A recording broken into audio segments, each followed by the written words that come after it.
Good evening. My name is Louisa Sadowski. I'm the Senior Manager of Community Engagement for Go Expansion in Toronto West. I'd like to welcome everyone to this conversation about the Davenport Diamond Guideway and Greenway projects in your community.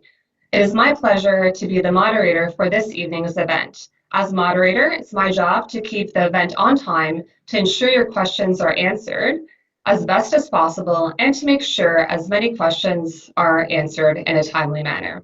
I want to thank you again for your interest in joining us here this evening. An important note, this event is being closed captioned. To use this feature, enable it on your video player. At the start of all of our meetings, we do the land acknowledgement. So I will ask Stephanie Stadnick, our Community Relations and Issue Specialist, to read that for us now. Hello, good evening everyone.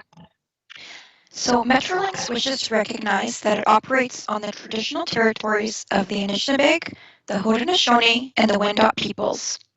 In particular, we acknowledge that the Davenport Guideway and Greenway projects take place on Treaty 13 territory of the Mississaugas of the Credit First Nation. We acknowledge that Metrolinx operates on these lands and has a responsibility to work with the original keepers of this territory and the many diverse Indigenous peoples living here today. Metrolinx remains committed to engaging with Indigenous peoples and nations on these projects. Thank you, Stephanie. Before we begin, I'd also like to introduce Deputy Mayor and Councillor for the Davenport Community Ward 9, Anna Belau, to say a few words. Thank you, Louisa, and thanks to everybody here tonight. It's a pleasure to be here today to see some of the things that we work together as a community to ensure we're part of this project. Metrolinx came to our community and to the city with the proposal to have the Davenport Diamond project back in 2015. And I'm sure there's many of you, I'm not seeing, I wish we were all in a room like we were for so many meetings on this project already.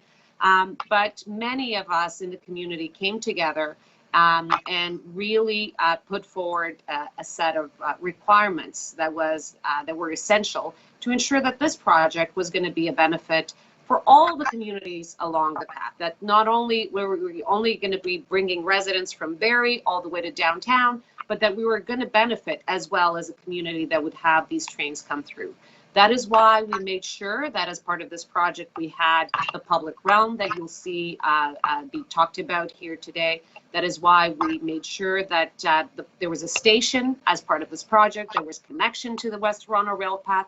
All these were things that our community said that needed to be included as part of this project, because this is a city building exercise. It's not only a transportation from one point A to point B, but it is actually a project that needs to benefit all communities and take all communities in considerations.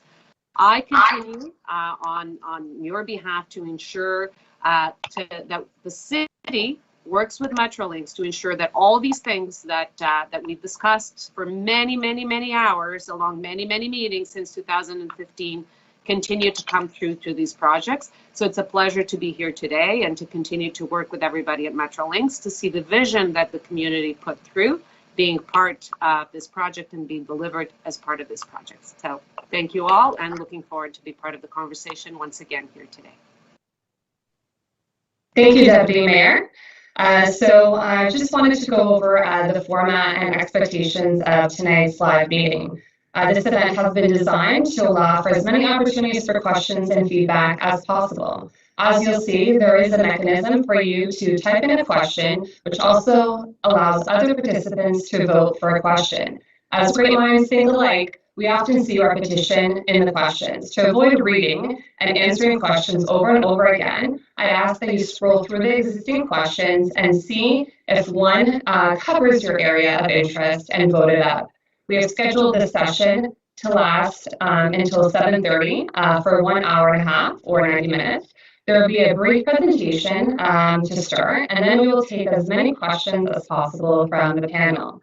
However, should you have another question or need clarity, or if there wasn't time to get to your question, we will endeavor to provide written answers on the Metrolinx Engage site following this meeting. And I'd also like to remind everyone that this meeting will be recorded so you can watch it after 7:30 p.m. tonight.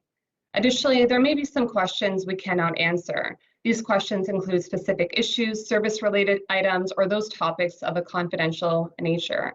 I also did notice, scrolling through some of the questions, that there are some questions around 1319 Bloor Street West and around Bloor Lansdowne Station. So I wanted to remind everyone that we will be skipping those questions because we will be setting up a separate live event for all smart track stations, including Bloor Lansdowne in your Davenport community at a future time. Again, if you've just joined us, this event is being closed captioned. To use this feature, enable it on your video player. The presentation you're about to hear can be found below your video player. Metrolinx aims to make this a productive and ongoing connection with the Davenport community. I would now like to introduce our panel. Kent Barber is project manager on the Metrolinx side for the Davenport Diamond Guideway project. With him, we have Walid Mikhail, who is the manager of Go Expansion Early Works at Metrolinx for the Davenport Guideway project, and John Potter, who is the design manager at Metrolinx working on the Davenport Greenway project. From the Graham side, we have Angela Doig, who is the project manager for the Davenport Diamond Guideway, as well as Mike Bone, who is the construction manager. Welcome, Kent, Angela, John, Walid, and Mike. So safety is Metrolinx's first priority. So we start all of our meetings with a safety moment. At this time, I would like to ask Mike Bowen from Graham to do the safety moment for us now. Thanks, Louisa. Good evening, everyone. Today's safety moment, it revolves around the interaction between construction projects or construction activities and the public itself. Interaction between the public and construction can have negative and serious impacts on both the project and the community. These things could include potential damage to infrastructure and or private property, operational delays causing disruption to people's commutes, and of course injury to workers or the public that could result in even a fatality. As the constructor, many items on site that we need to consider to ensure the public is kept safe are things like sidewalk closures, traffic closures or traffic control, overhead concerns, delineation of work area versus the public domain, signage in place to help guide people through changing routes, permits, of course, from things like the city or governing authorities. Hard barriers in place could be considered to ensure the public cannot get to some of the dangerous areas, because sometimes cones, ribbons, signage, nylon fence, that isn't quite enough. And of course, the machinery we have on site, must have working backup alarms in this corridor with white noise so everyone can hear them coming. Working beacons, flashing lights, and a working horn as well if you get in an emergency. Spotters and flag persons shall be utilized whenever there is a blind spot or the possibility of interaction with the public. Around sidewalks, pathways, things like that. And this includes even the backing up of a pickup truck on a construction site. So it's an important one we deal with. So I have one ask to everyone that's listening. Please always be mindful of construction around you whenever you are near it, regardless of who has the right of way, which is the public. Humans lose in an interaction with machinery. And if there's any errors in judgment or operator error, things can happen fast in any situation and the outcome can be catastrophic. So the ask is, if someone in a construction attire asks something of you, please realize it is likely as much for your benefit as theirs. Try to oblige them, please. Thank you. Thank you, Mike. Metrolinx is committed to engaging with and informing our neighbors, customers, and the community about our progress as we move forward with planning, building, and operating the region's transit network. We invite all feedback regarding our services and our projects. I'll provide some contact information and how to stay informed at the end of our presentation. But without further ado, we will kick things off with the formal part of the presentation, and I'm going to turn it over to Kent Barber. Hi, good evening. I will first give an overview of the project, and we'll start with what actually the Davenport Diamond is. It is actually the location where the Go line, the Barrie line, crosses over the North Toronto subdivision of the CP tracks. There's 2 CP tracks at that location and 1 GO track. There's actually 2 diamonds at that location.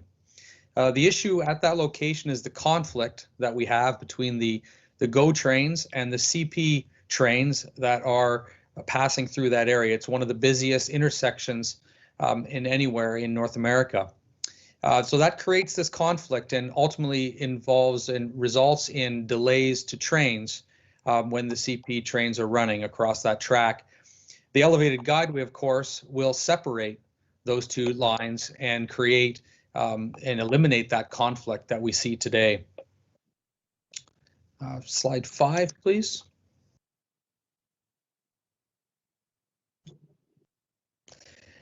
So because Metrolinx is planning to increase train service in the region, we will be looking at these conflicts more seriously, and we need to eliminate them. And that's why this project is so important in the future of Metrolinx and the increased service that we want to provide. The diamonds, once they're eliminated, again, they will reduce that conflict, and we'll be providing 2 tracks instead of 1 on the elevated guideway. Metrolinx and Infrastructure Ontario has awarded the contract to Graham Commuter Rail Solutions, a contract for both the design and the building of the elevated guideway. That was awarded back in the summer of 2019, and several members of Graham are here today to present and answer questions that anyone has. Next slide, please. So the project includes this elevated guideway all the way from Bloor right up to Davenport Road. It includes the replacement of the Bloor Street Bridge. It includes the rehabilitation of both the DuPont Street Bridge and the Davenport Road Bridge. And we're also building a new bridge at Wallace and eliminating the at-grade crossing. We're also building a new pedestrian underpass at Patton Road, which will provide connectivity within the community in that area. Slide 7, please. This graphic here illustrates all the key locations of the project, starting down at Bloor Street with that bridge replacement. You can see with the color here, it shows where the MSC walls to retain the elevated guideway are located from Bloor Street to Wallace and north of CP. And in between those 2 locations is where the elevated bridge will be located. That's Wallace to CP. Slide 8, please. This graphic here shows the overall schedule of the project. Essentially, as I mentioned earlier, we started the project with the award back in 2019. We've gone through a detailed design of the diversion track, and that now has been constructed and in operation. We've now completed the detailed design for the mainline track, and we've started construction. And the construction will be carrying on right through until 2023. The transfer of trains to the new elevated guideway to 1 track will still be a 1 track when we transfer it, and that will be in the summer of 2022. Following that transfer, there'll be the completion of the Bloor Street Bridge, the east half of the Bloor Street Bridge, and then the final completion will take place in the spring of 2023. Once the elevated guideway is complete, we'll move on to our Greenway construction, which is all of the planned work for underneath the elevated guideway.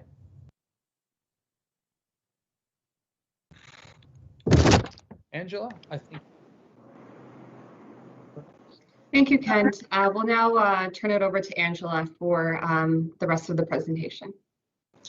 All right, thank you. So now that we have an overview of the project, we're going to run through what the schedule looks like for the elevated guideway portion of the project.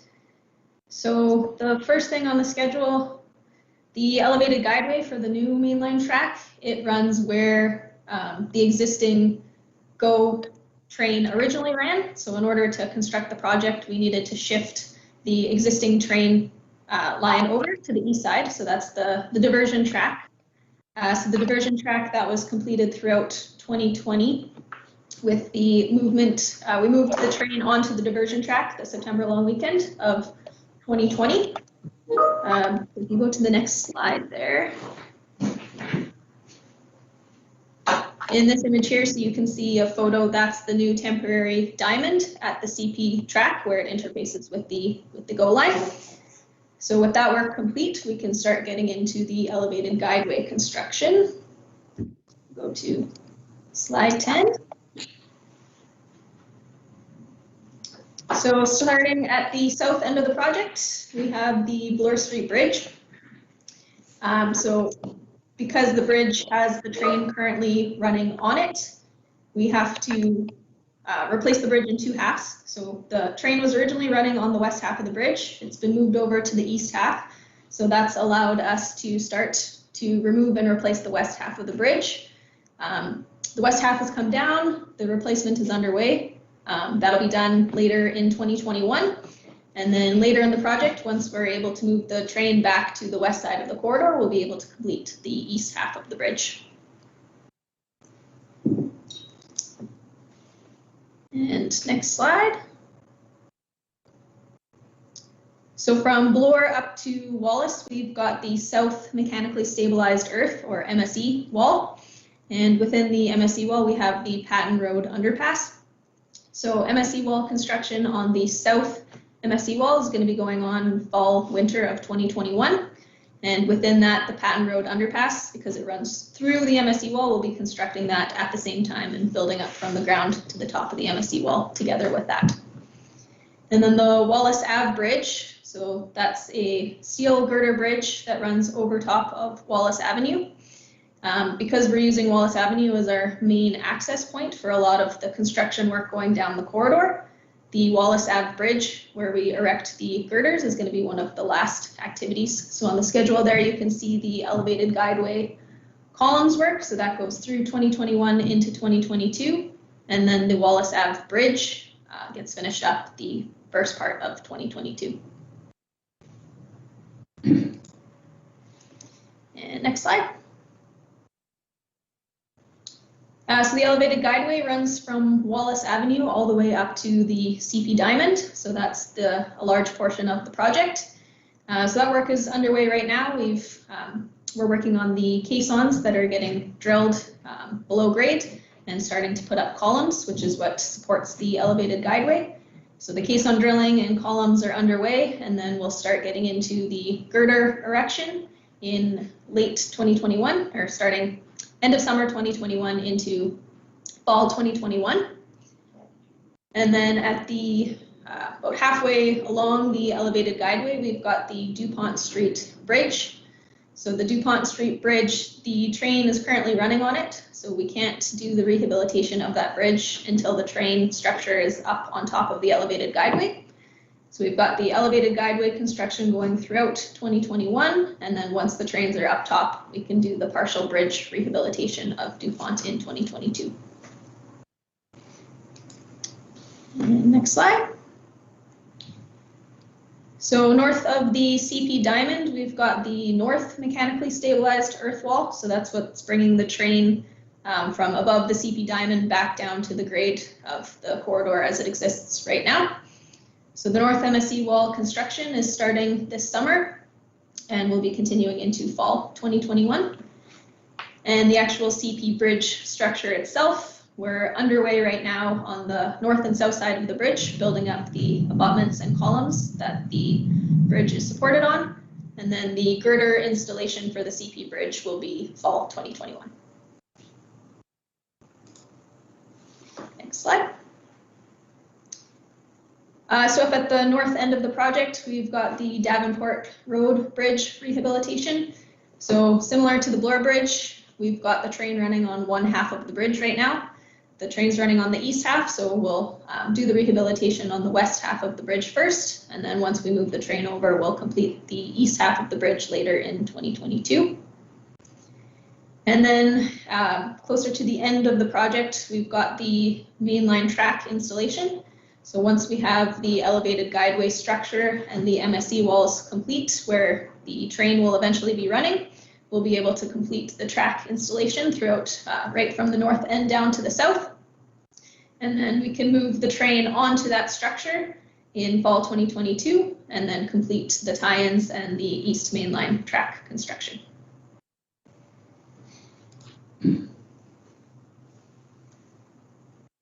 So in terms of what's been completed so far since construction started in early 2020, like I said, the first thing was the diversion track, moving the track over to the east side. So we've got the diversion track completed in September 2020. We've got the west half of the Bloor Street Bridge was removed in November 2020. So that's that picture on the east there with the demolition in full effect. And then if we go to the next slide, running through what's happening now. So it might get a little bit confusing. We're not going to go from one end of the bridge down to the other because of all of the staging for the construction schedule and the different access points that we have to use. The construction kind of jumps around along the corridor. We can't start at one end and complete it all the way to the other end. So the main activity happening right now throughout the elevated guideway is the caisson drilling.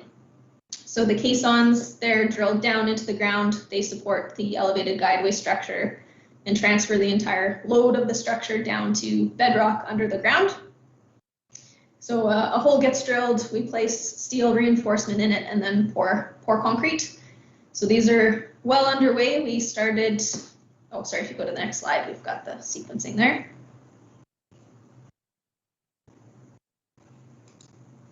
So these started in early 2021 up at the CP Diamond. So we started on the south side of the CP Diamond, worked our way south down the corridor to Antler Street, and then we jumped down to Wallace Avenue just because of the sequencing needed for the work.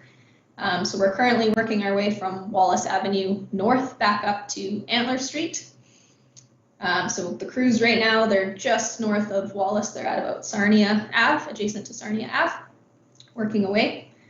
So the caisson drilling, because of the proximity to the track and some of the scope of work that's needed for that, we do have extended work hours for the caisson drilling.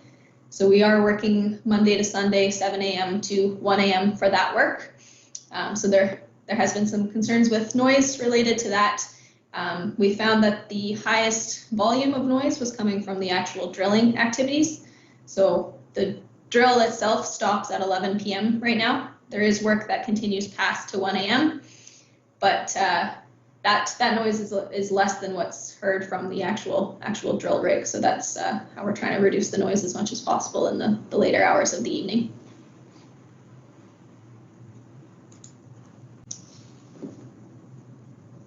So jumping down to the Bloor Street Bridge, there's quite a bit needed for the Bloor Street Bridge.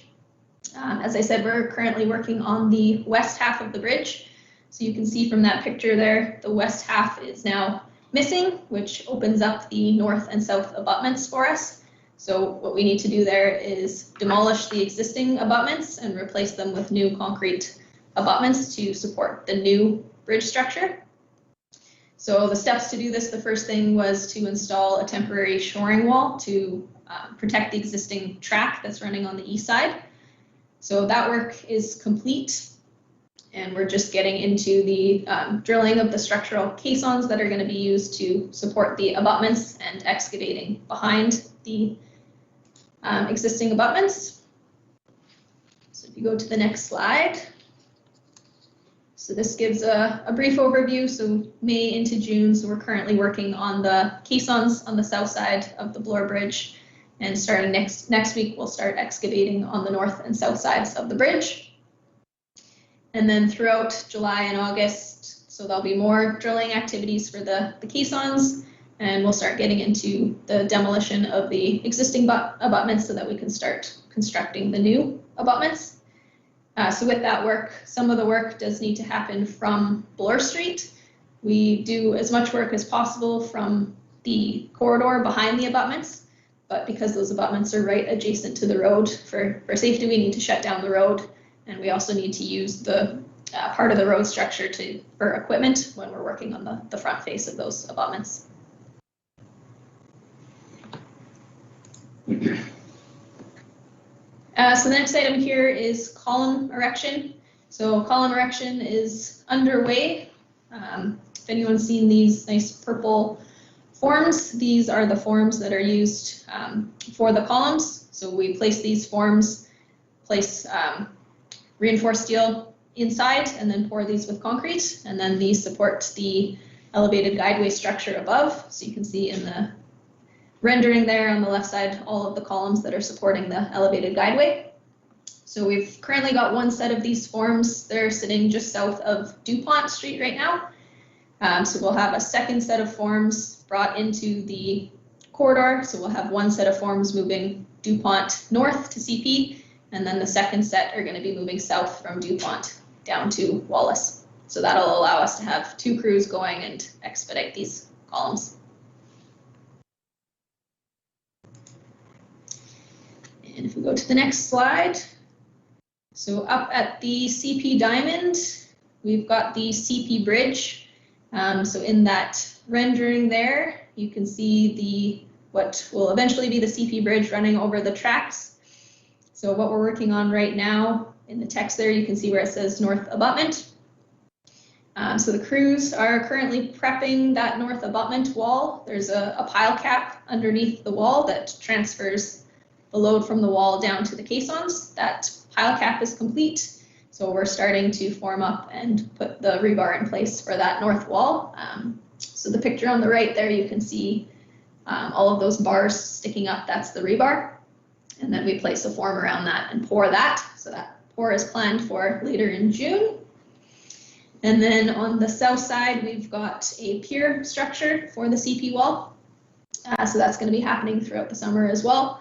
Those columns are moving their way north from DuPont, and then they'll get up to this Pier 29. And then once those abutments and pier on the south side are in place, then that steel girder structure you see on top of the bridge can be installed in fall 2021.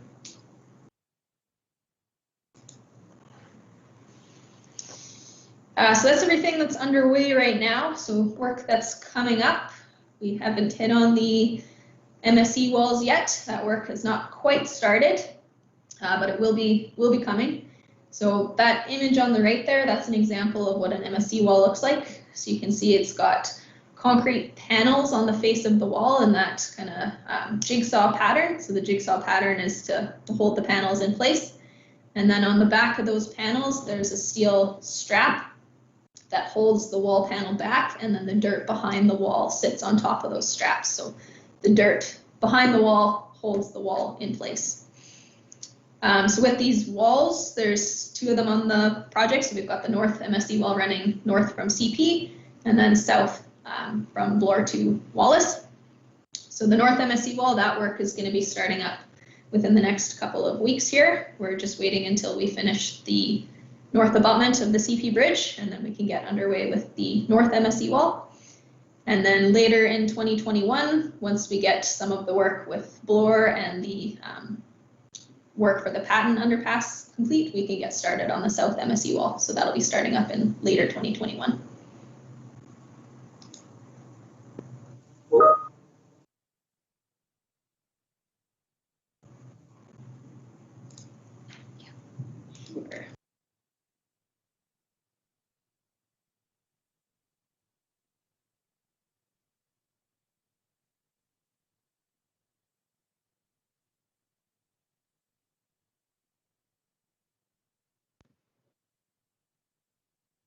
Okay.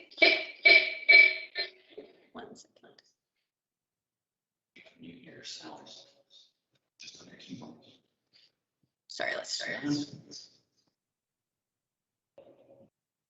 Okay. Sorry, one moment.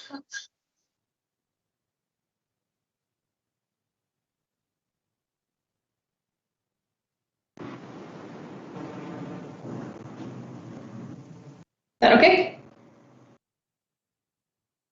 Okay. Sorry about that. So carrying on here, so we've got the Patton Road underpass.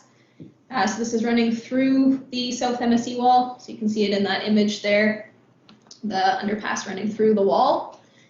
So the first step for the Patton Road underpass, similar to the elevated guideway, it's got drilled caissons that supports the structure itself. So those drilled caissons, we've got a drill rig that's mobilizing up to Patton Road this week. So we'll be able to start drilling those caissons starting next week. So the image at the bottom there, you can see the west side of Patton Road. So that's where there is going to be some work required outside of the corridor, and that's just where we're going to need a concrete pump truck set up outside of the corridor on the west side.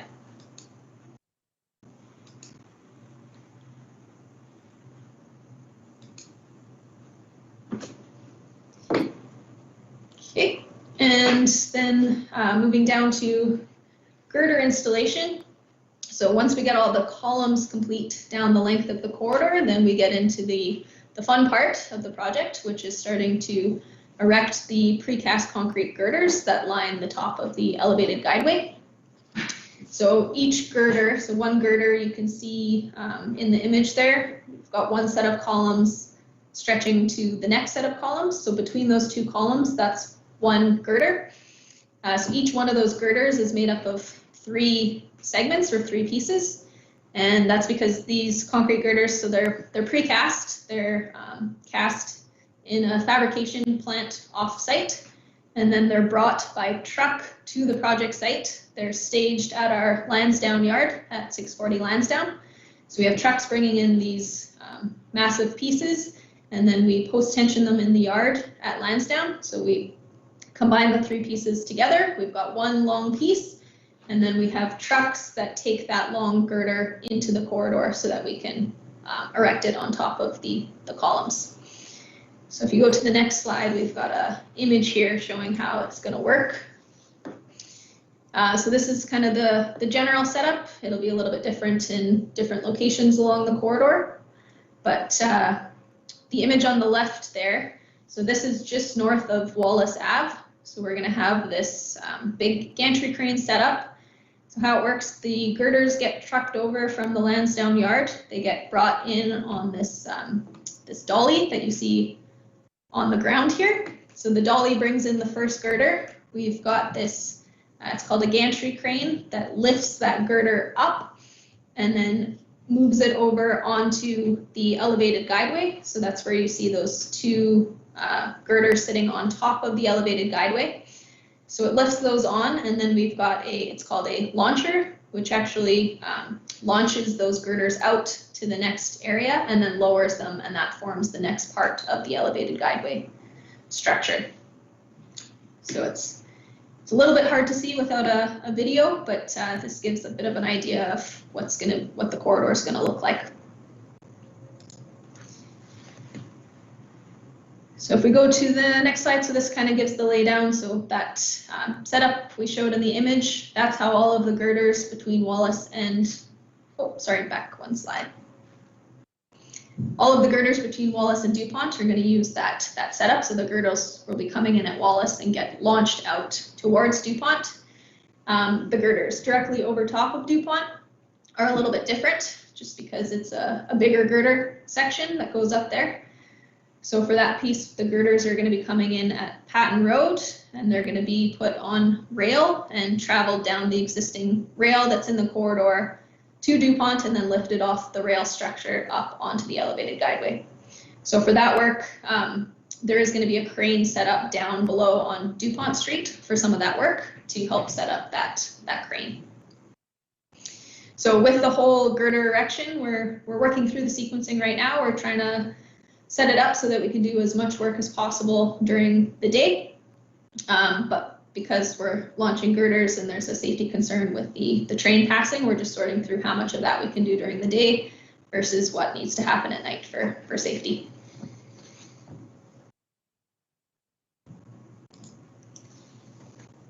So if we go to the next slide, so that's kind of the overview of all of the work that's coming up.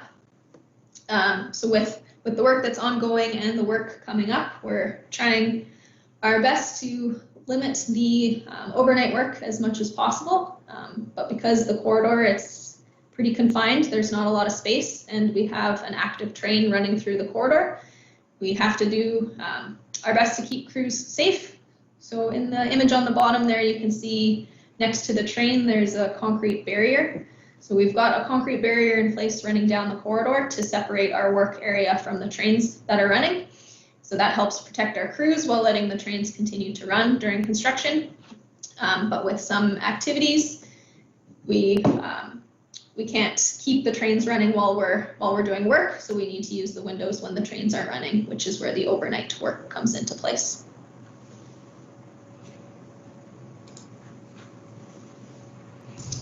And with that, I'll pass it back to Kent here. He's going to go through some of the noise mitigation.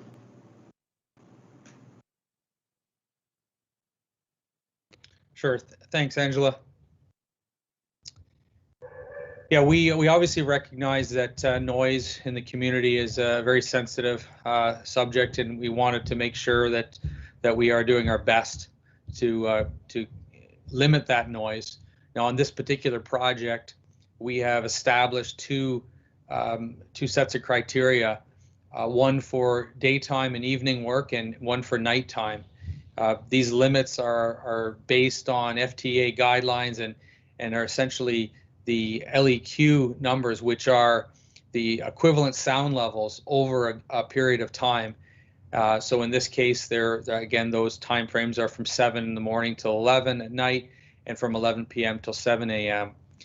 We have several monitors located along the corridor that are continuously monitoring noise 24 hours a day, and that noise is those levels are being recorded, and then when there are exceedances, they are automatically sent out to various team members to let us know that there have been exceedances.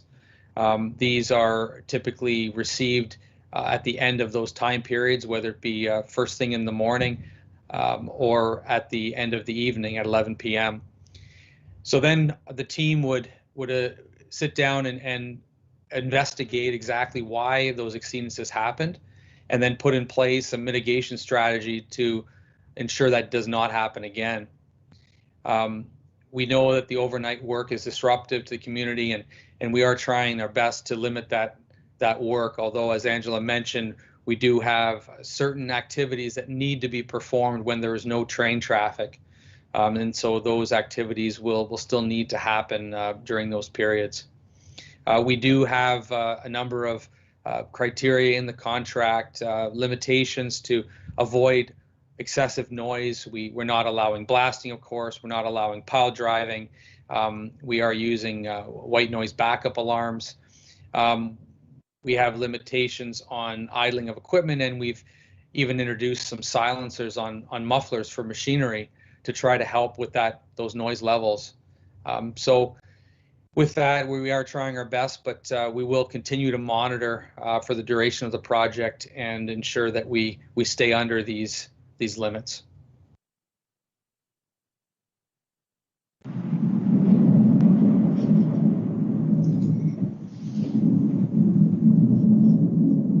Thank you. If we go to the next slide here, we've got a bit of information on dust as well.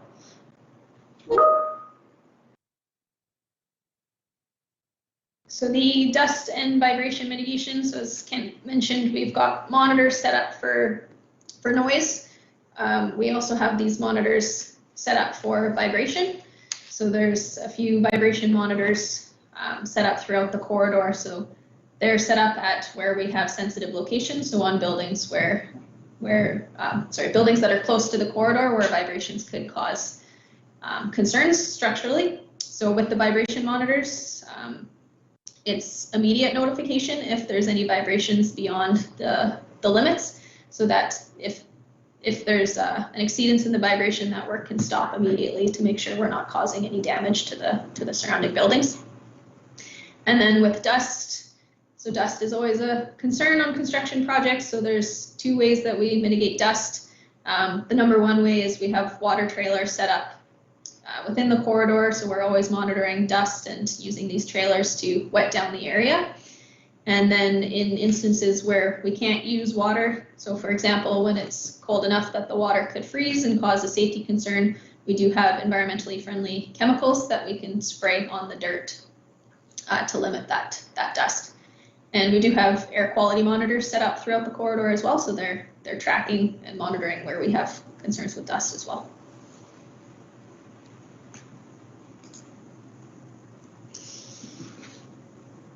So if we go to the next slide. So there's a few different areas along the project where the intention when the project is complete will improve the connectivity within the neighborhood. So we've got areas at Patton Road, Wallace, DuPont, along the elevated guideway and the multi-use trail. So if we go to the next slide, we've got images of all of these to show what they're going to look like. So the first one there is the Patton Road underpass.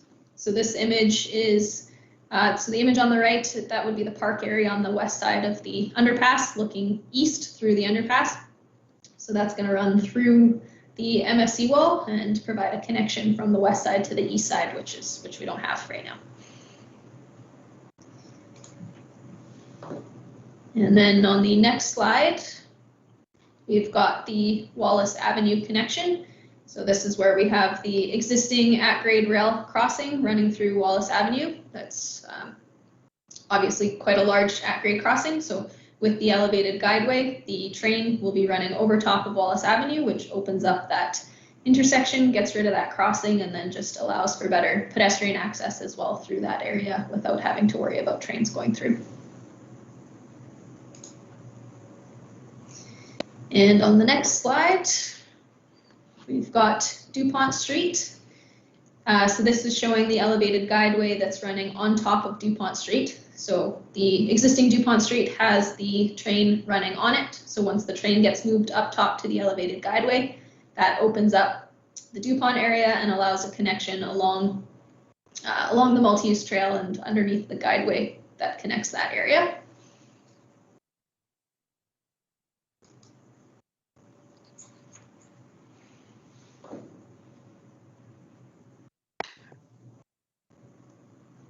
And if we go to the next slide here, so I think Louisa is going to speak a bit to the increased mobility throughout the project. Yes, thank you, Angela. Thanks for all the great updates. I know everyone is very excited to get the updates on the public realm as well and the Greenway, so we're going to get to that very soon. Just wanted to let everyone know that all of these upgrades to the Davenport Diamond will allow for increased GO rail service on the Barrie line and will help support all-way two-way GO rail service. By transforming GO rail from a 9 to 5 commuter service to a two-way all-day transit service, Ontario will benefit from the following: more incentive for travelers to use the train as a travel mode, faster travel times for transit riders and road users, enhanced rail service with trains every 15 minutes all day in both directions over core portions of the network, and greater access to GO Transit and seamless rail travel throughout the GTHA. So without further ado, I want to turn it over to John Potter to begin the updates for the much anticipated public realm and Greenway.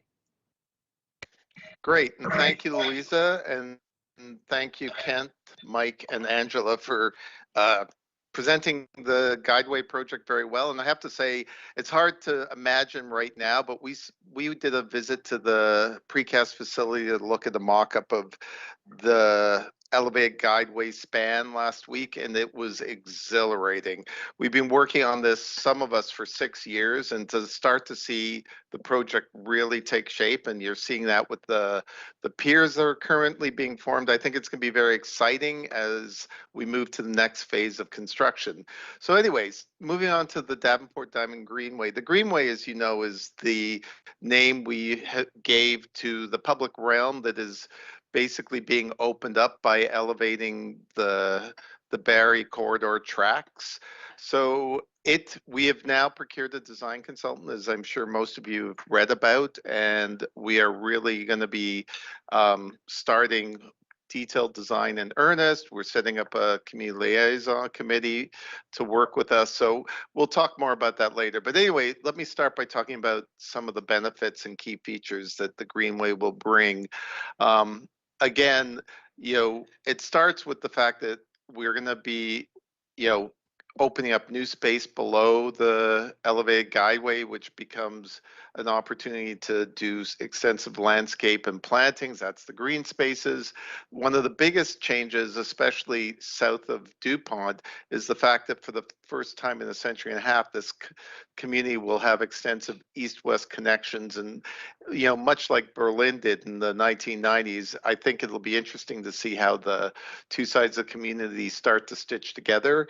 There's going to be a multi-use trail running from Wade Avenue to Davenport, and with that, part of that multi-use trail will include pedestrian bridges, the one over the CP rail, which is the raison d'etre for this entire project.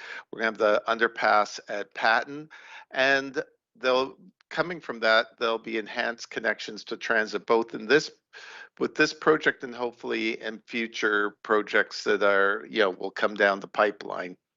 One of the key benefits of the Davenport Diamond project is that, in fact, it's going to act as a bit of a catalyst for social and economic development. It's going to be an important new amenity for the region, and you're going to see there's a lot of buildings that historically backed onto the railway and were served by railway spurs when they were industrial, but those rear elevations are now going to become the primary elevations, and you've seen a bit of that activity happen along the Toronto West rail path. But there's a lot of good precedents that show that when this is going to be quite transformative. And if you look at the lower left-hand image, that's kind of what the backs of those buildings look like today. I mean, there's been a lot of work in the corridor since then. It's been scrubbed, but we can anticipate that the property owners, especially on the east side, running from, say, from Wade all the way up to Lappin Avenue, that, they're going to see a new opportunity, to sort of reimagine how their buildings function and what programs are in it, especially as, for the frontages that open up onto the multi-use trail. So, moving on from there, we talk about, connectivity between the communities on both sides of the rail corridor, but also this is part of linking to other parts of the city and hopefully future linkages to other multi-use trail systems that the city's planning. When we talk about the Greenway, could you go to the next slide, please?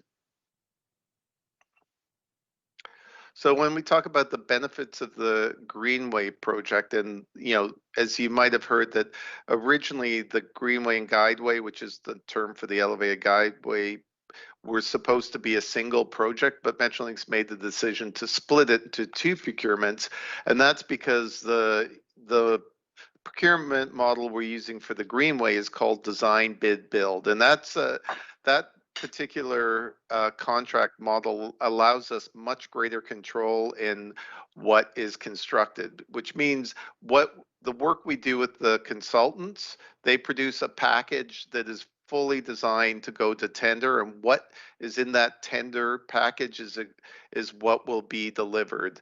Whereas the Guideway was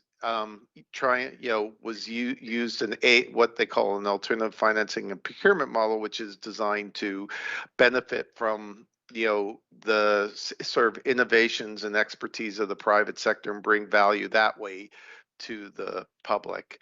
So we are going to be moving to the next stage of the design of the Greenway project, and we're not starting from scratch. We are building on the 5 years of community consultation, which really began in earnest with the residents reference panel process, which the councillor was part of.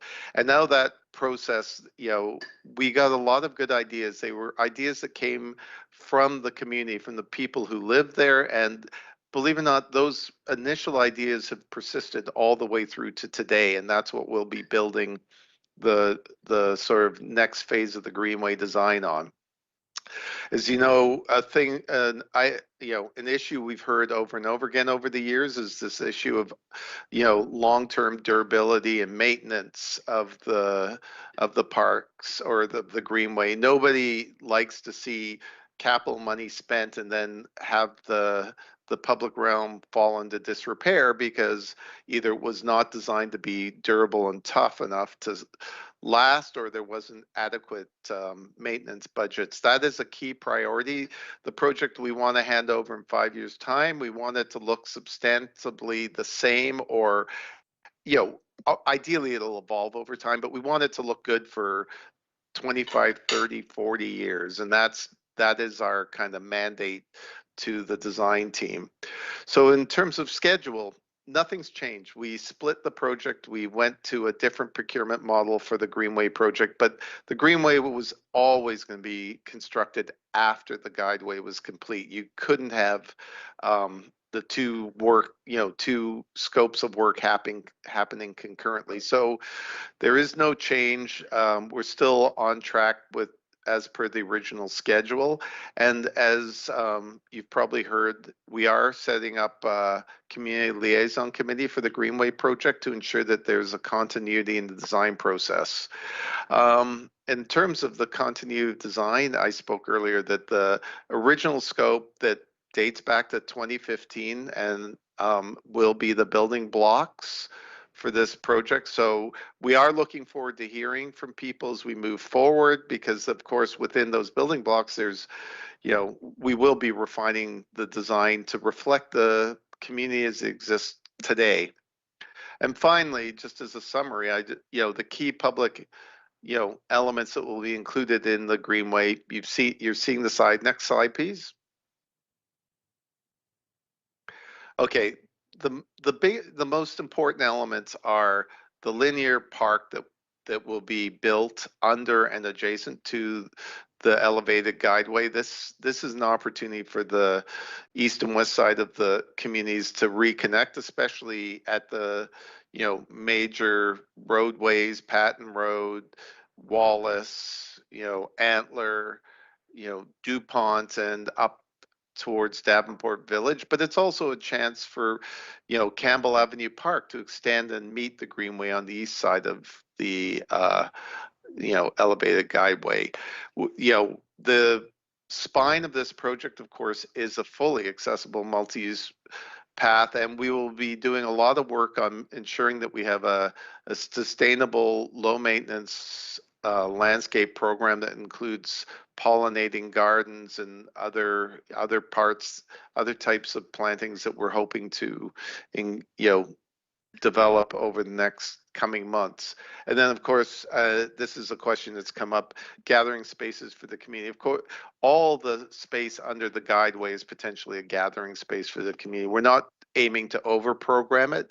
We definitely want a kind of a community plaza on the north side of Wallace Avenue. That is a good opportunity for community programming of, whatever that form that may take, either pop-up markets, or art fairs or anything else. You'll have, one of the things that seems to be in short supply in Campbell Avenue Park is a place in the shade to sit in the summer. So we're hoping that that will become an important amenity for people using the park starting in 2024. But that's kind of my update. And thank you, everybody. Thank you very much, John, for the Greenway update. I know a lot of people are very excited to ask their questions about the Greenway as well as the Guideway. I'm just going to conclude the presentation by reminding everyone how you can get in touch with us. So the Toronto West Community Relations team is here to answer all of your questions. Even after tonight's event, you can go to metrolinx.com/Davenport and subscribe to our weekly e-blast. So every Friday, you'll get the latest information right to your inbox about everything we're doing in the Davenport community, as well as other areas within the Toronto West region. You'll receive our construction notices, which are also posted on our website. We also have regular CLC meetings every month. We have other engagements. So for example, for Davenport community, we'll have another 1-week engagement on Metrolinx and Engage the last week of June. Some other ways you can get in touch with us are through our email at torontowest@metrolinx.com, as well as you can call our office at 202-6911. Our community relations and issues specialist Stephanie is great and will answer all of your questions. We also have a team that can answer them as well. And you can also follow us on Twitter at Go Expansion. So many ways to get in touch with us, and we hope to be with you along this journey until we complete the Guideway, start the work on the Greenway, and so on. So now I think we're ready to move on to our panel Q&A. And the most anticipated question that I've seen come up so far with 17 votes is from Mark H. And his question is, when will electric trains be running? The Guideway will allow for increased train frequency, which means increased diesel pollution until electrification. And there's also a few other questions along the same sort of theme around when that will take place and when we'll have electric trains running. So I'll throw it over to Kent to answer that one. Sure. Thanks, Louisa. So the electrification of the Barrie Corridor will be part of a subsequent contract, the Encore contract. The award of that will be in 2022 March, and the electrification of the actual Barrie Corridor will be after 2025. The commitment is to not increase train traffic to more than 36 trains a day until electrification takes place. So at the conclusion of this contract, there will still be one live track on the Guideway, and that will essentially be in place for some time until the Encore contractor comes through and builds the second track connections north and south.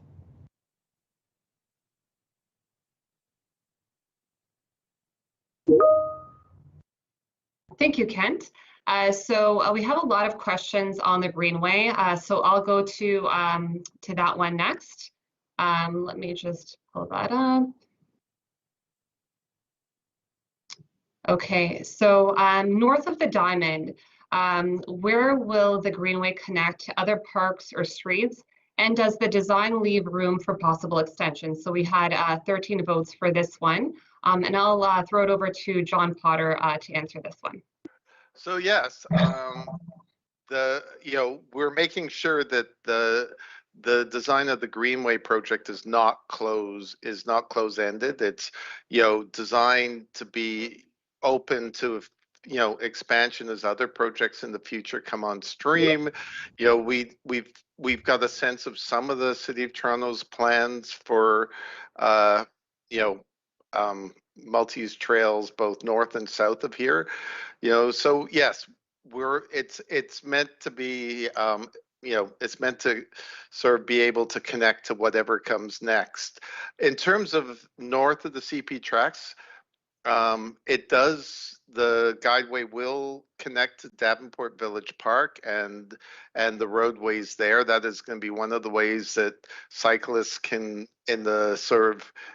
access Davenport Road. But yes, the objective is that the Davenport Village Park will kind of seamlessly connect to the Greenway project. So it'll much in the same way Campbell Avenue Park gets to basically expand and appropriate some of that land, at least in terms of the public experience. We're hoping the same benefit can be, enjoyed by the users of Davenport Village Park.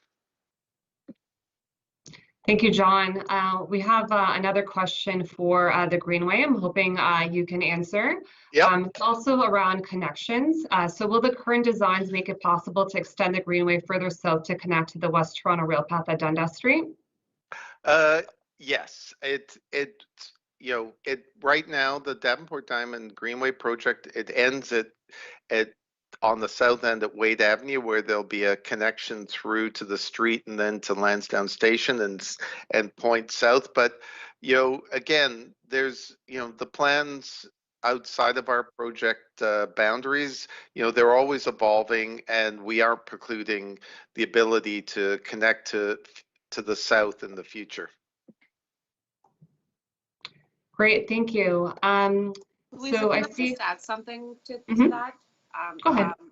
Because I know that we're going to have another meeting with the Smart Track station, but when we discussed the Davenport Diamond, you know, throughout these many meetings that we've had, these discussions were all part of one big conversation that we had with the community. And the vision was always to have this guideway connect with the station and connect all the way to West Toronto Rail Path. So I think that continues to be the vision, the goal of the community, and what we expect to happen in there. I know that I've been hearing from many constituents, but we're hoping to be able to discuss this in another meeting, the connection to the south, when we talk about the station. For sure. Great. Thank you. So now we're going to go to some of the Guideway questions. I see there's one with about 11 votes from Mark H. What steps will be taken to ensure that the concrete structure of the Guideway doesn't become stained and degraded? Neglected concrete is an eyesore. So Ken, did you want to answer that one? Sure, I can answer that. We are planning to coat the concrete piers and locations below a certain height that would be prone to being sprayed or graffiti, and that's the plan for our project. That would need to be maintained on an ongoing basis post construction. As once Graham has left, and we are now working on the Greenway contract, we'll need to maintain that, and we'll need to treat that as we would other locations along our corridor where we see graffiti. Thank you, Kent. I also see another one. Whose funding will ensure the Guideway is maintained after construction? I'll answer that too. All maintenance associated with the elevated Guideway will be the responsibility of Metrolinx. Thank you, Kent. So another Greenway question. What efforts are being made to ensure that the multi-use trail doesn't just end abruptly at an elevated grade at Davenport and connects to Earls Court Park? John, did you want to answer this one? Sure. So the current plans, again, I can't speak for what will be in the pipeline 5, 10, 15 years from now. The current plans, as they say, are for the Guideway to end at Davenport Road, and that at that terminus there will be stairs, but there also has to be a fully accessible means of getting down to the sidewalk on the south side of Davenport. At this time, the plans are you access the sidewalk either through Davenport Village Park or down the ramp or stairs, and it's still the traditional crossing at the signalized intersection. But that is the current plan. But as I say, there is if there's other future plans come on board and projects move forward, then we'll be able to, there is the ability to run the path north over to Earls Court Park if that's, what, a third party decides to do. Thank you, John. Another question that came in. Can I comment on that as well? Go ahead. I just want to add that, again, this was part of the conversations that we've had and the request that the community had done to Metrolinx was actually to have a bridge to Earls Court Park, which was actually included in the environmental assessment that Metrolinx did of the station. So it is not currently funded, but I think that this is something that the community and the city will continue to try to work with Metrolinx to have done. This is also a connection to the Green Line. So as John mentioned, that path there on the south side of Earls Court Park is the Green Line, which we've started to design as well. But so there is, as part of the environmental assessment for the station, we looked at the opportunity of having a bridge in there, and I think this is something that everybody is very much interested in pursuing. But at the moment, it is not funded in this project or the station project. But I think that everybody is still interested in seeing how we can make this a reality. And to follow up on Councillor Bilau's point, we do have a master plan that, shows all the, planned or current multi-use trail systems, and everyone sees that there are gaps, but at least they've been identified, and your councillor's actually been working both with us and I guess with her own team on the West Toronto Rail Path extension to sort of make sure that these missing links slowly get closed. For sure. Thank you everyone for your input. I just want to reiterate that we are working with the councillor on connectivity. We're working closely to make sure that all those connections are in place. The next question I wanted to ask the panel is please detail what type of cycling and pedestrian infrastructure will be built to connect to existing networks. So Kent, did you want to take this one? Yeah, sure. I can start. John may want to chime in too on this. Certainly, the Greenway project will include a number of connections to the adjacent lands.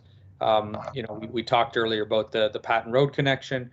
We did talk about the Wade connection, the connections to the parks on both sides of the corridor, and then ultimately the plan would be to have that multi-use path extend further south over Bloor and through the station site and ultimately down to the rail path. That again will be part of that future contract that we'll be discussing at a future meeting. Yes, I think that's a good summary.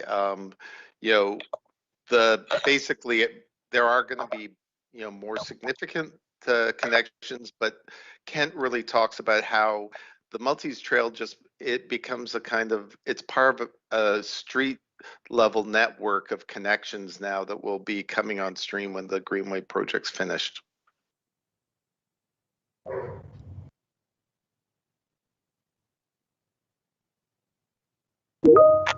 Thanks, everyone. The next question I see here is also on the theme of cycling and trails. Will there be a pedestrian cyclist connection at Antler Street, Lappin Avenue? I've heard that Lappin Avenue side has been sold off for parking. So John, can you speak to that? Yes, so there's absolutely going to be a connection at Antler. In fact, the Antler connection is almost continuous down to Sarnia because that's where Campbell Avenue Park will, for all intents and purposes, extend under the Guideway and meet the multi-use trail on the east side. However, Lappin Avenue is currently, the dead end portion of Lappin Avenue is currently owned by a landowner who uses it for parking for his project. So there are no current plans to extend a connection through the Lapham, but that's really that might be one of those pieces where we talked about the Guideway and the multi-use trail being a catalyst for economic development. We don't know what that landowner will decide to do with his land after the Guideway's open. Thank you. The next question here is, will there be sound barriers, and what is the plan to mitigate graffiti? Kent, did you want to answer this one? Sure. In terms of graffiti, we have a cladding system that will be on the outside of the noise barriers throughout majority of the project limits. Those cladding panels, we've been working with the manufacturer and Graham to develop a surface that can be cleaned when it is sprayed or tagged, and that's we've done some testing, and it's proven to be quite successful in removing that type of graffiti. So that's the way we're planning to treat those areas with the cladding panels. Thank you, Kent. Next question I see here is, when will the construction of the diamond right at the intersection of Metrolinx and freight tracks be totally finished? So Angela, did you want to take this one on? Yeah, sure. So the current diamond there, that has to stay in place until we're able to move the train up onto the elevated Guideway. So we will be removing that track until late 2022. And we remove the track up to the diamond, and then CP comes in and removes the actual diamond after the fact. Thank you, Angela. Next question is, what kind of connection is being contemplated where the Greenway crosses over the CP rail corridor? Will there be a ramp for bikes? John? Absolutely. The multi-use trail will cross the CP rail corridor. We're building a dedicated multi-use trail bridge, and that bridge has to be accessed by ramps, which can be used by cyclists and pedestrians. But most importantly, that ramp has to be fully accessible. So we did extensive work on the GO expansion project to determine what were the most current and best standards for, ramps, landings, etc., for accessing these kind of bridges. And those are the standards that we're using on all our new pedestrian bridges or multi-use trail bridges across Metrolinx, including this one. So beyond cyclists and pedestrians, if there's people with mobility issues and other things, this is meant to be a very accommodating piece of infrastructure. Thank you, John. Between the underpass park and the green space on the west side of 816 Lansdowne, would there be a partition? If so, what type of material or design? I was looking at that closely. I know the location. At present, there is no plan for partition. In fact, correct me if I'm wrong, I thought there is already a fence there. But that is the kind of question that is, any fencing will be on private property, and really it's going to be partly up to the private landowners, the condominium board, to decide what they want to do. We're building the Greenway, and but there are no plans to build a fence or a barrier between that property and the Greenway, because the Greenway is meant to be accessible to the public. Thank you, John. And it looks like the Greenway is very popular tonight. So the next question is also for the Greenway. Should we expect any changes to the design plans for the Greenway project? John? I would say, as I said in the earlier presentation, the original design was built upon the work that we did, consulting with the community for 5 years and starting with the, I think, fabulous residents reference panel back in 2015. And that is the basis of, what you saw to date is the framework of what we're going to be taking into detailed design moving forward. There's the main scope items are all there.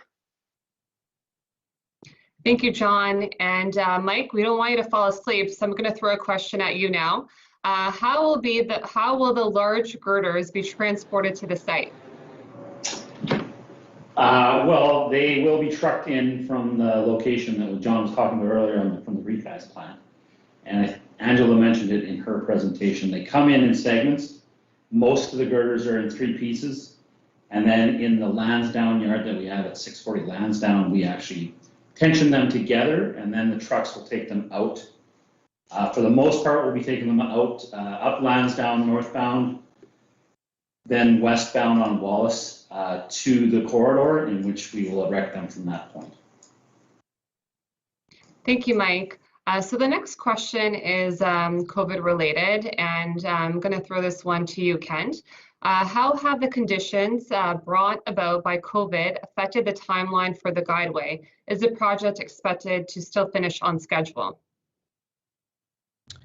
Yeah, good question. Right now, we are planning to finish on schedule.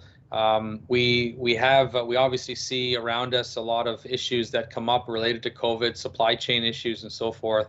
But I will say Graham's done a fantastic job in managing a lot of these issues and coming up with different strategies to mitigate those delays.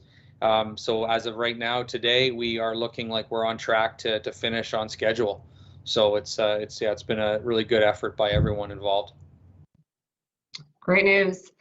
So the next question is for Graham. What is the height of the elevated Guideway? I'm hoping Angela or Mike can answer this one. Well, that's a bit of a tough one. It does vary from well, varies throughout the elevated guideway, but it kind of grows from Wallace to the Diamond. Kent, you might even know the numbers better than me right now. The clear space, I'm assuming, is what we're looking for underneath the guideway. And I think at the north end, it's about 7 meters. So at the Diamond, it's right around the 7 meter mark. And back at Wallace, it's a little over 13 feet. So I think it's 5.5 meters, if I remember right. Yeah, typically over those roadways, it would be 5+ meters, and over the rail, it'd be 7+. So yeah, it does vary along there, and you've got on top of, and that's to the underside of the girder. Yeah. So then you've got the girder depth plus the noise wall with the cladding on it. So if the question is more related to the top, then you're probably adding another 2.5 meters on top of those numbers. Thank you both. So now we're going to go back to the Greenway. We have a question here from Judy. Is Graham involved in the Greenway? Who is designing the public realm? So John? Okay, so Graham they're working on the Guideway project, but the successful proponents for the public realm project is Brown and Story and their team. And coincidentally, they are also working on the Guideway project. So we're anticipating a very well coordinated effort between the two teams. Thank you, John. So this is back to the Guideway. Once the Patton Road underpass is built later this year, according to the schedule, will it be immediately open to pedestrians? Angela? No, so we won't open that up until the project's complete, just because there's still going to be construction work happening throughout the elevated guideway. So for safety, it'll still remain closed until the project's complete. Okay, thank you, Angela. The next question we have is, could you use GO buses instead of trains while the bridge is being built? Kent? So I guess the answer is yes, we do use buses at certain points, bus bridges, when we do need longer term closures. But we are still maintaining a certain level of train traffic on the corridor now. It is reduced, obviously, from what it has been in the past, and as the summer ends, we're hoping to see those that train service reinstated to something similar to what it was before the pandemic. But no, we're continuing to provide that same level of service if we can while we complete the construction.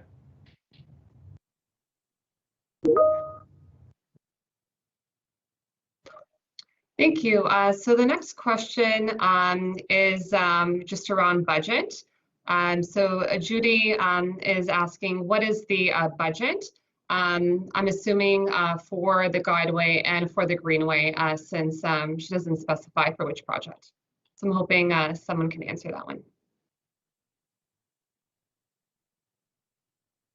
Well, we're referring to the contract value for the elevated Guideway?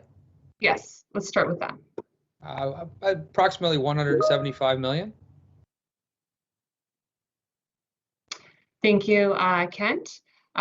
We are running out of questions, but we still have about 10 minutes left in our live. So I'm going to scroll through some of the ones that we still have outstanding.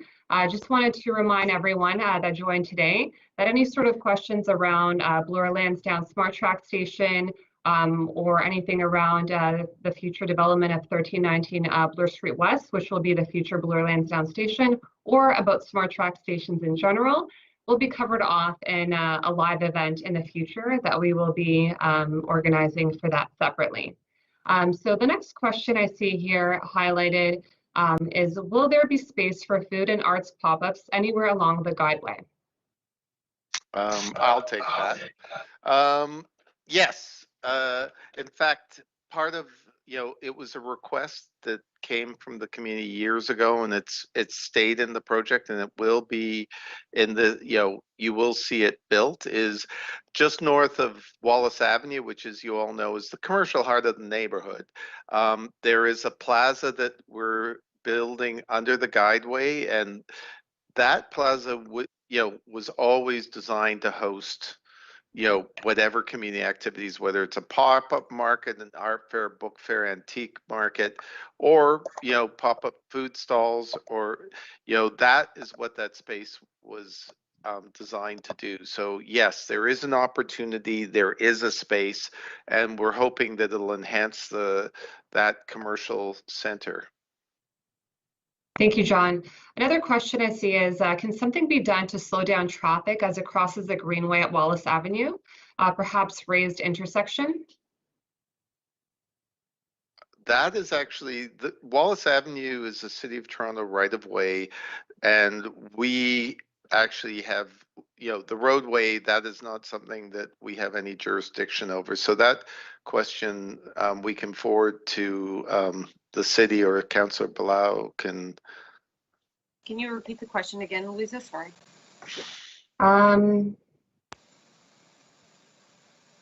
It's about traffic calming at Wallace Avenue, and what solutions can we come forward with? Okay, absolutely. That is something that that we can look at. I've worked with residents on the east side of Lansdowne on traffic calming initiatives on Wallace. We've done a few changes. Speed humps will be installed this year, so looking forward to working with residents on the west side of Lansdowne as well, and that area. Absolutely. Thank you. I do want to remind everyone, we are coming to the end of this live in about 9 minutes. We'll still answer a few questions, but whatever we don't get to, we'll make sure that we write the answers to all of the questions on the Metrolinx Engage site, so you'll be able to get all of your questions answered. So I see another question here on the public realm. Who will be paying for the maintenance of the public realm? John? Kent addressed that question earlier. So yes, Metrolinx is taking responsibility for the ongoing maintenance of the public realm project, or the Greenway. Okay, thank you.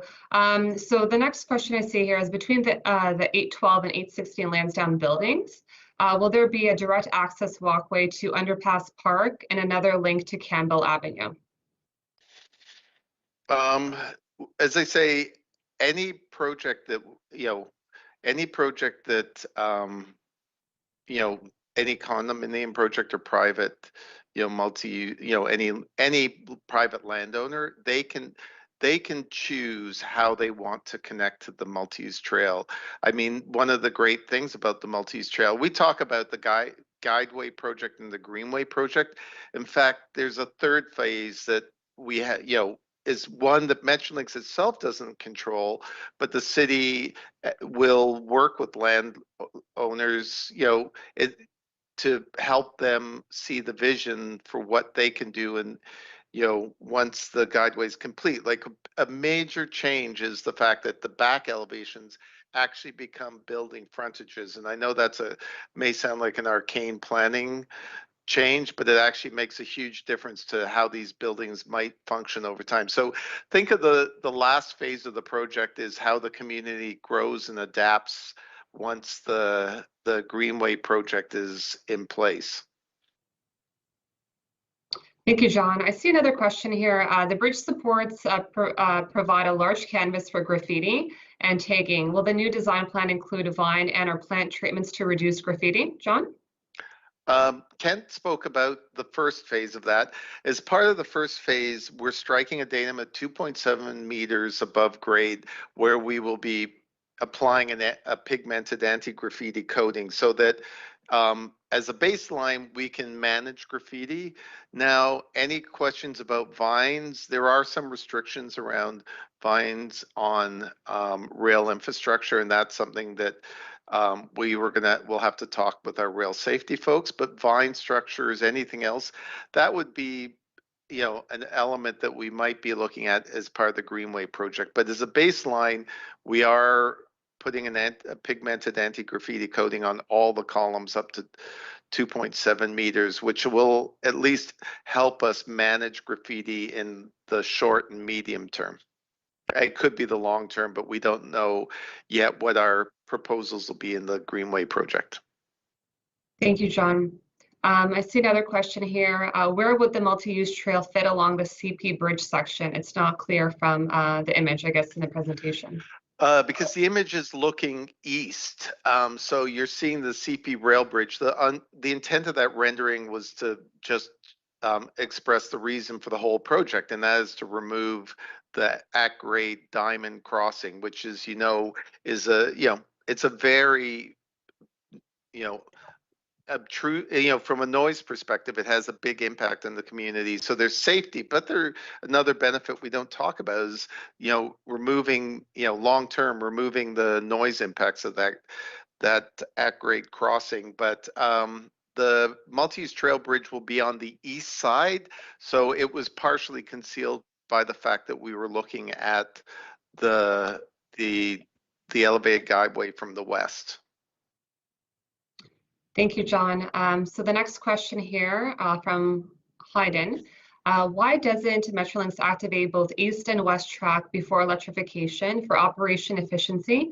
Because it also acts as a passing track for delayed trains. Kent?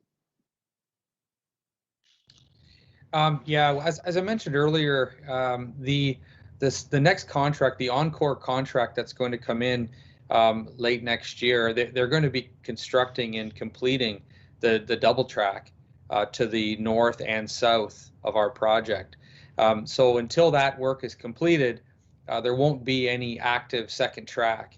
And at the same time, they'll be looking at electrifying the track as well. So both of these will kind of be happening at the same time in the next several years. So that's why that won't happen. And there just simply won't be a connection point for several years after our project is finished. Thank you, Kent. This next one's for you, John, as we're getting closer to the end of our live tonight.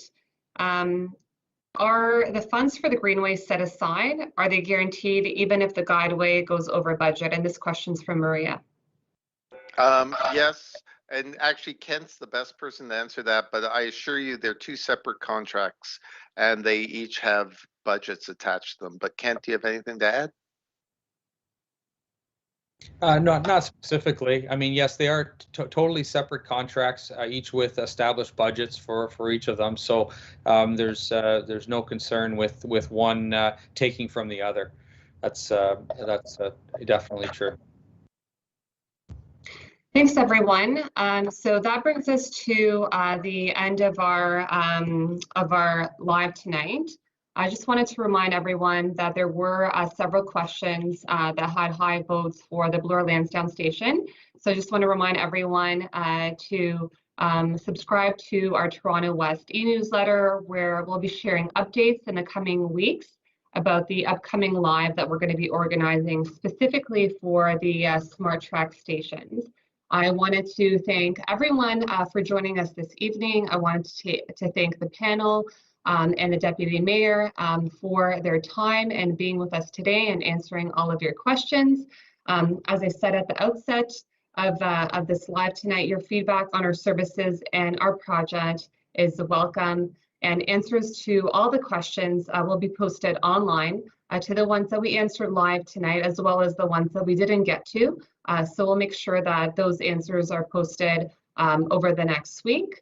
I do want to remind everyone to register on Metrolinx Engage to be notified of any future events or Metrolinx, and as well as, again, to subscribe to our newsletter.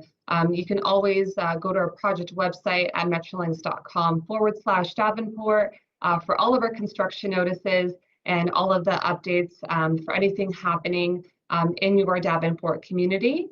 And at this stage of the event, I just wanted to wish everyone a great night, to get home safely if you're not at home, and to enjoy your evening. Thank you. Thank you, everyone.